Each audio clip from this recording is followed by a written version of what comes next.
Emily Harris and Ryan Matthews thought their love was unbreakable, but a single stormy night in Maple Hollow would shatter their world forever and reveal a horrifying truth. The person Emily trusted most, her own mother, had a dark secret that would change everything. Emily Harris had always believed she lived an ordinary, peaceful life. Maple Hollow was a small, friendly town tucked between quiet hills and a winding river, the kind of place where everyone knew everyone. Neighbors waved from their porches, and the most exciting news usually came from the weekly farmers market. Emily liked that predictability. She liked the comfort of routine, the same morning walks, the same small bookstore where she worked part-time, and the same warm dinners her mother Linda prepared every night. Linda was a single mother who had raised Emily alone after her father's sudden death years ago. She was known in town as a kind but private woman. She never dated, never went out much, and always seemed content taking care of her daughter. Emily admired her mother's strength and independence, believing they were inseparable. Everything felt steady and safe until Ryan entered her life. Ryan Matthews was charming in a way that felt effortless.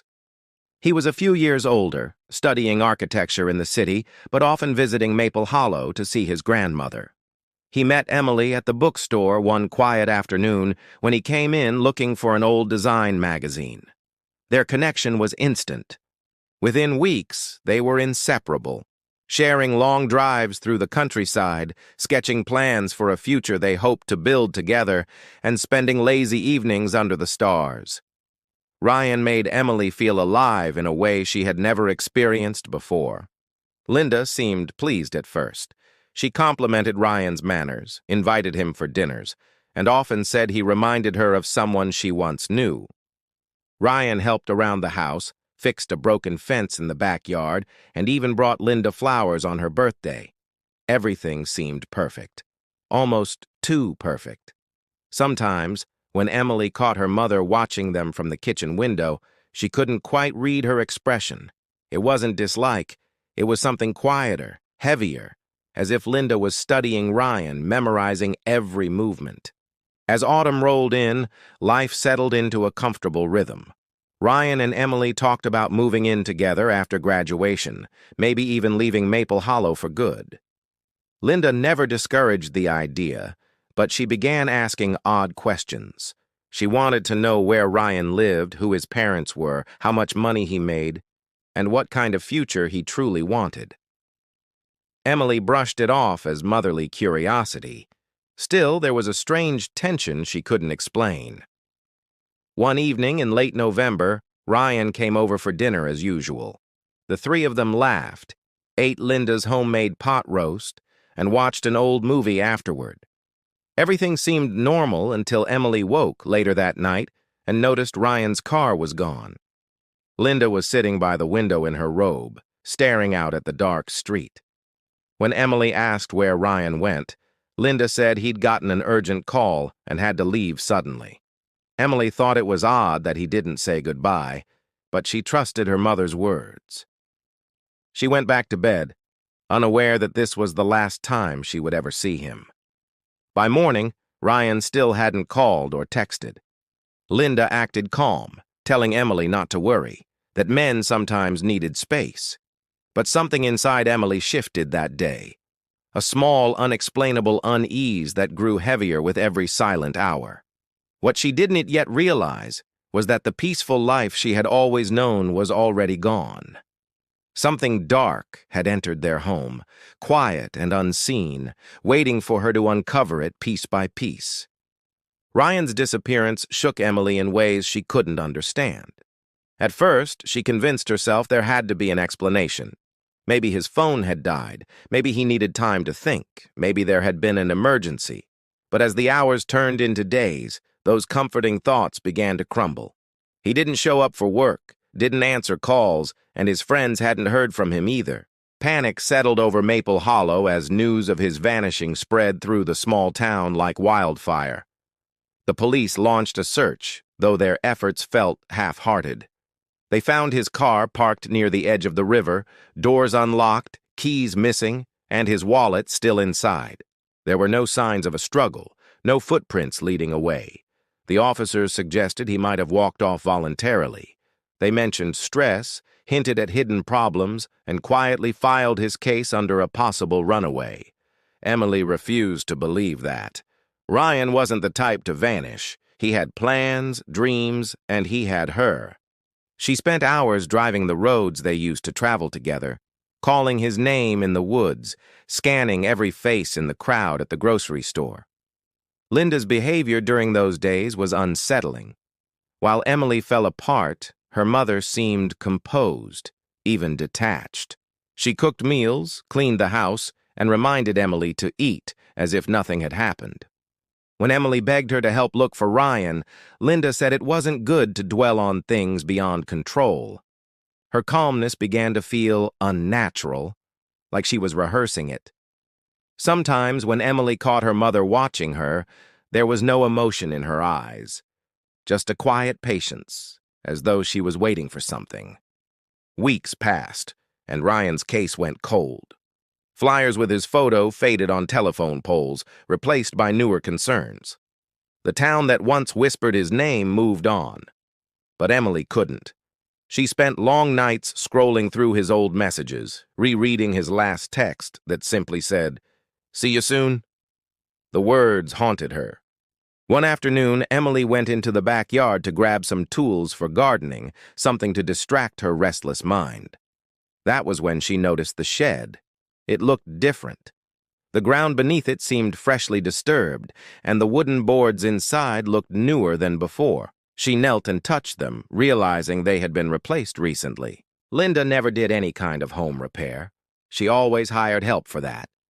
But there were no signs of anyone having visited. The hammer and nails lying nearby looked untouched, covered in a thin layer of dust. When Emily asked her mother about it later, Linda said she had fixed a leak. Her tone was smooth, too smooth, and she quickly changed the subject.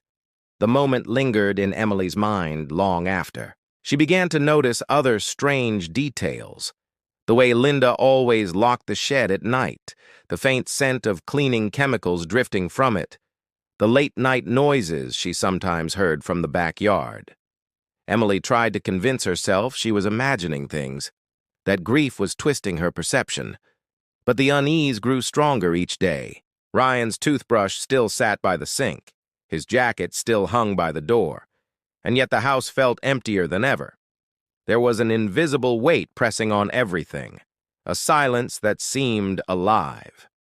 As winter settled in, the search for Ryan faded entirely. The police stopped calling, friends stopped visiting, and Maple Hollow returned to its slow rhythm. But Emily couldn't let it go. Something was wrong. She didn't know what it was yet, but deep inside, she felt it pulsing beneath the surface, like a secret buried too close to home, waiting for her to find it. The new year came quietly, but for Emily, nothing felt new.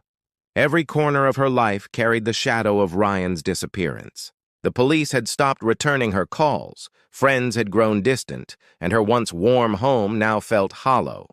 She often caught herself staring at the shed through her bedroom window, unable to shake the feeling that it held answers she wasn't supposed to find. Her mother's calmness had turned into something colder, a distance wrapped in politeness. Linda spoke little about Ryan, except to say that Emily needed to move on, to stop torturing herself with the past. Those words stung more than comforted. One rainy afternoon, while going through a box of old family photographs, Emily stumbled across something she had never seen before. It was a newspaper clipping tucked between the pages of an old cookbook. The yellowed paper told a story from decades earlier. A young man from a nearby town had gone missing after reportedly ending his relationship with a woman named Linda Prescott, her mother's maiden name. The photo was blurry, but the woman's face was unmistakable. Emily stared at it for a long time, her stomach tightening. The article said the man's body had never been found. She wanted to believe it was a coincidence. Maybe someone with the same name? But the unease refused to leave. Emily decided to dig deeper, visiting the local library the next day. She spent hours scrolling through digital archives and old reports. The details were sparse, but enough to make her skin crawl. The missing man had been Linda's high school sweetheart. Friends had described her as distraught but composed during the investigation. The similarities to Ryan's case were impossible to ignore. Emily drove home in silence, the sound of rain echoing in her head. When she entered the house, Linda was already in the kitchen, stirring soup, humming softly. There was something eerie in the normalcy of it.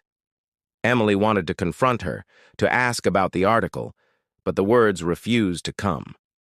Instead, she watched her mother's hands move gracefully, precise and careful, as if everything she did had been practiced 1,000 times. That night, sleep wouldn't come. She kept thinking about the newspaper clipping, about Ryan, about the shed. Around midnight, she crept downstairs to the living room and opened her mother's desk drawer. Inside were neatly organized papers, receipts, and notes. One envelope caught her attention. It was addressed to a bank in another town under the name Linda Prescott. Inside were statements showing deposits made only a few weeks before Ryan vanished. One transaction had Ryan's name on it, a transfer for a large amount of money. Emily's hands shook as she stared at the papers. None of it made sense. Why would Ryan send money to her mother under her old name? Why had Linda hidden these documents? She put everything back where she found it, heart pounding so hard it hurt. The air in the house felt heavier, pressing against her chest. Over the next few days, Emily started noticing more. Her mother's late-night phone calls, the way she locked her bedroom door, the soft humming that drifted down the hallway at strange hours. Linda had always been private, but now her secrecy seemed deliberate. Emily realized she had never really known her mother, not truly. She began to fear what else was hidden beneath the surface of their quiet home. When she passed by the shed one morning, she saw a dark stain on the corner of the floorboards, faint but visible. She bent down, touching it lightly before her mother's voice called her inside. Emily's heart raced as she stepped away, forcing herself to act normal. She didn't know what the truth was yet, but one thing had become clear. Whatever had happened to Ryan wasn't an accident. And her mother was no longer the woman she thought she knew. The storm that night came without warning. Heavy rain lashed against the windows, and the wind howled through the cracks of the old house. Emily lay awake, listening to the sounds of the storm mingling with her racing thoughts. The discovery of the bank records had shattered whatever denial she had left. Her mother's past, the missing man, the money from Ryan, it all pointed in one direction, one she could no longer ignore. The shed outside seemed to call to her through the darkness, whispering secrets buried beneath its floor. When Linda finally went to bed, Emily waited for the house to fall silent. Each creak of the floorboards, each gust of wind made her hesitate, but curiosity pushed her forward. She slipped on her jacket, grabbed a flashlight, and stepped out into the cold rain. The shed loomed ahead, its shape barely visible through the downpour. She had seen it every day of her life, but now it felt foreign, like something dangerous disguised as familiar. The lock was newer than she remembered. She tried the handle. It didn't budge. Her pulse quickened. Searching the porch, she found a small toolbox and used a rusted screwdriver to pry it open. The metal gave way with a sharp snap. Inside, the air was damp and stale. The beam of her flashlight cut through the darkness, revealing tools, boxes, and old furniture stacked neatly against the walls. Everything looked ordinary, except for the floor. The boards near the center were lighter, freshly installed, just as she remembered. She knelt down, running her fingers across the wood.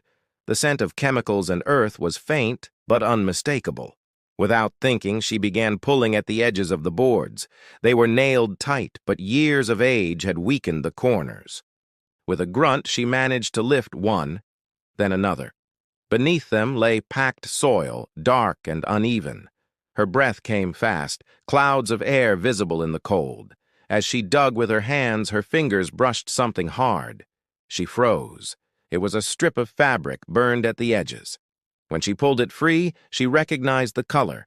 Dark gray, the same shade as Ryan's favorite jacket. Her flashlight trembled in her hand as she uncovered more.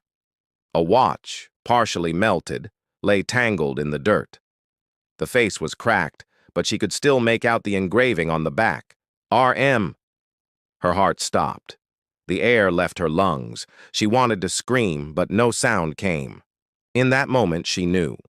The truth she had been avoiding for weeks stood before her, buried in her mother's garden shed. Behind her, the wind slammed the shed door shut. Emily spun around, heart pounding.